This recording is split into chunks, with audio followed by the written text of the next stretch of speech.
तुम्हारी आंखें नोच कर बाहर निकाल देता ड्रैगोस, लेकिन नहीं जानता था कि तुम्हारे अहदाफ इतने मामूली हैं। ना सोत और न ही ये किला जिसमें तुम बैठे हो ताकत बख्श सकते हैं तुम्हें।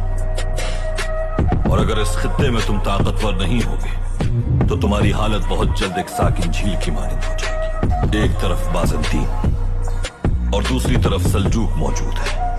तुम्हें अंदाजा नहीं है कि ये दोनों रियासतें माशी तौर पर अनकरीब तबाह होने वाली हैं। अलबत्ता सऊद की तिजारती ताकत को अगर हम मुकम्मल अपने काबू में रखें और ये सब इस तरह करें कि हम दोनों एक दूसरे का खून न बहाएं, आपस में ताउन करें, दुश्मनों के खिलाफ अगर हम एक सफ में खड़े हो जाएं, एक तरफ तो बाज़ंतीनियों का और मैं